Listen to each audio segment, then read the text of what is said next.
Thank you पोजी। एक और case जहाँ पे हमको ट्रुथ टेबल एनालिसिस करना है। अब ध्यान रखिए मैं जितने भी केसेस ले रहा हूँ सबके बेस पॉइंट एक ही है, बूलियन अलजेब्रा आपको बेसिक फंडामेंटल लेवल पे आना चाहिए और हर तरह के लॉजिक गेट के इनपुट टू आउटपुट की प्रोसेसिंग आनी चाहिए। यहाँ पे the question says draw the truth table for the given circuit of combination of logic gates. So अगर हम इस सर्किट में देखें तो अगेन डायरेक्टली हम ये कह सकते हैं जो आउटपुट Z होगा यहाँ पे, the Z can be written as here X and Y both are getting multiplied, so this is X dot Y।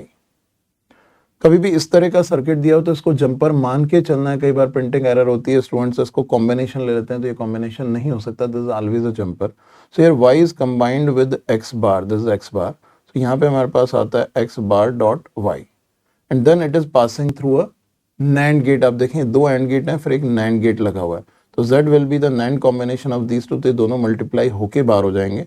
So this xy plus x bar y, this is multiplied xy multiplied with x bar y, then finally it is getting inverted. So this is what the output z is. अब आप directly इसको भी use कर सकते हैं, इनको split भी कर सकते हैं, बट क्योंकि बार गिवन नहीं है तो स्प्लिट करने से कोई बड़ा फायदा हमें नहीं होगा। हम डायरेक्टली लिख सकते हैं इनपुट्स अगर हमारे पास x y हैं तो दिस 0 0 0 1 1 0 1 1 कोरस्पॉन्डिंग हमें आउटपुट एनालिसिस करना है। तो अगर आप यहाँ आउटपुट z देखेंगे तो x y ये दोनों 0 हैं, so this will become 0.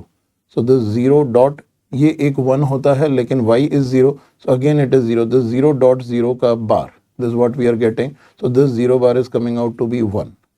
यहाँ पे अगर हम देखें तो x and y में एक x 0 है तो this becoming 0 multiplied with x bar is 1, 1 dot 1 is 1 whole bar. तो 0 dot 1 is 0, 0 का invert is 1. Same here we can say x y में y 0 है तो this 0 dot x bar is 0, again this is 0 whole bar, this comes out to be 1. Third case if it is 1 and 1, so this becomes 1 dot, this 0 dot 1 is 0 whole bar, it comes out to be 1. So in truth table output z we can say all inputs whatever you apply corresponding outputs will be 1 1 1 1. That's the answer for this problem. Thank you Boji. So once again we'll be talking about input analysis for a given output in a logic circuit. अब देखिए यहाँ पे question में x और y inputs हैं और r output है and there is a circuit given जहाँ पे various gates are there are two inverters, one OR gate, one NAND gate and one NOR gate use. देखिए इस सिचुएशन में to produce an output 1 at r what should be the input values. x और y check करना है तो Boolean expression देखते हैं। If it is x this will be x bar and here this is x, if y is here this is y and here it is going y bar. So आप यहाँ पे देखें तो we are getting x bar plus y. So this x bar plus y is our input P for this NOR gate. अगर इस Q के लिए देखें तो यहाँ पे we are getting x into y bar का inverter, this x multiplied by y bar का inverter which can be written as x bar plus y. अब आप ध्यान से देखें ये दोनों x bar plus y हो जाते हैं। अगर इस प्रोडक्ट को मैं कन्वर्ट करता हूँ in form of sum, so this comes out to be x bar plus y। तो ये दोनों P और Q सेम है। तो अगर P और Q सेम है तो in this situation when we get into the OR gate और फाइनली इन्वर्टर पे जाते हैं तो यहाँ पे सॉल्यूशन में आप डायरेक्टली लिख सकते हैं output R is equals to this will be x bar plus y का इन्वर्टर, क्योंकि ये दोनों अगर सेम है तो output will remain same at OR gate और उसके बाद उसको इन्वर्ट करना है। तो this what we are getting. So in this situation this can also be written as, इनको सम को अगर मैं प्रोडक्ट में बदल देता हूं so it will be x multiplied by y bar. So for r is equal to 1, r को 1 करने के लिए इन दोनों का 1 होना जरूरी है। So this implies here x should be 1 and y should be 0 and that's the only possible answer for this case कि जब x 1 होगा और y 0 होगा, only in that condition the output R is going to be 1.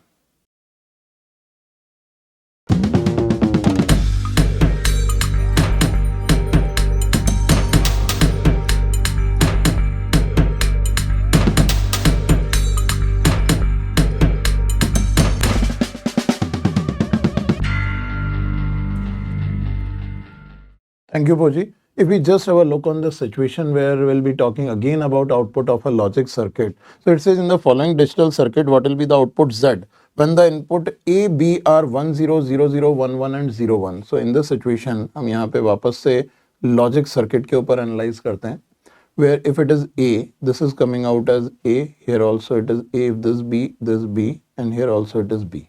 So OR gate का output यहाँ पे हमारे पास आता है A plus B, और यहाँ पे अगर हम देखेंगे तो ए बी का NAND output will be A dot B का बार, तो it is A dot B का bar, this what we are getting over here.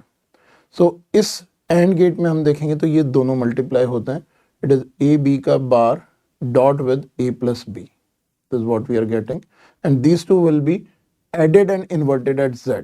सो यहाँ पे अगर हम आउटपुट Z की बात करते हैं तो output Z will be A dot B added with this expression which is AB bar multiplied with A plus B, and then this whole will be inverted after adding. So in this situation, अगर हम इसको product में convert करें, see what we are getting for Z. So here AB bar will be written as AB and this multiplied with AB bar multiplied with A plus B whole bar. Now अगर इस Boolean expression को थोड़ा simplify करने की कोशिश की जाए तो आप देखिए यहाँ पे इसको रिवर्स एनालिसिस भी कर सकते हैं और डायरेक्ट भी कर सकते हैं, क्योंकि A B bar one multiplied with A and A B bar one multiplied with B, see what we are getting, it is A B. Here what we are having, you just check this A B bar multiplied with A plus A B bar multiplied with B, and this whole inverted. So what I can do is I can invert them and convert into product. So this A B dot with, आप इसको direct भी analyse कर सकते हैं, but उसकी बजाय मैं चाहूंगा आप इसको अच्छी तरह से समझें एक बार. So what this giving, this A B bar multiplied with A whole bar dot with A B bar multiplied with B whole bar. So this what I am getting. So when A B bar multiplied with A whole bar, तो इसको मैं further से सम में convert कर सकता हूँ, that will help us in further analysing. So this gives A B dot and here it is A B plus A bar plus here it is A B plus B bar. अगर आप यहाँ देखें तो A B plus A B will remain A B and then A bar plus B bar will be added to that. So what I am getting is A B and here it is A B plus A bar plus B bar. Now correspondingly अगर मैं truth table बनाने की कोशिश करता हूं और इनको further multiply करता हूं तो आप ये कह सकते हैं A B dot A B will also be equal to A B, and अगर इसको फर्दर देखेंगे तो इसको मल्टीप्लाई करने के लिए this A B plus A B dot with A bar plus A B dot with B bar. अगर आप यहाँ केयरफुली ध्यान से देखें तो what I am getting is A B is the product which will remain same and then it is multiplied with A bar and B bar. In this case a bar plus b bar can be written as ab inversion, so it becomes ab plus ab multiplied by ab bar, and ab multiplied with ab bar is always 0, so this comes out to be ab only. That means here as z is ab, this behaving like an AND gate. ये पूरा का पूरा circuit यहाँ पे AND gate की तरह behave कर रहा है. So in this case if we are using inputs a b as 1 0 0 0 1 1 and 0 1, so simply you can say the value of z will be 1 only in case both are 1, rest it will remain 0. So that's the answer for this truth table. Thank you Poji. Let us once again talk about the equivalent logic gate for multiple gate combination. यहाँ पे 3 inputs हैं, कई student 2 input की practice करते हैं तो 3 input में एकदम क्वेश्चन छोड़ भी देते हैं, but such questions are very very fundamental. Have a look. अगर यहाँ पे हम बात करते हैं आउटपुट की, so here output y can directly be given if this is a. So NAND gate को हमने directly connect किया a से on both terminals, so this gives us a bar because this is acting like an inverter, this b bar, this c bar, and finally we are getting a bar, b bar, c bar. The operation is adding a plus b plus c, and finally whole bar is coming out. So if we convert sum into product, this directly gives a b c. So it is behaving like an equivalent AND gate. So that's what is needed, and in one line you are getting the final answer.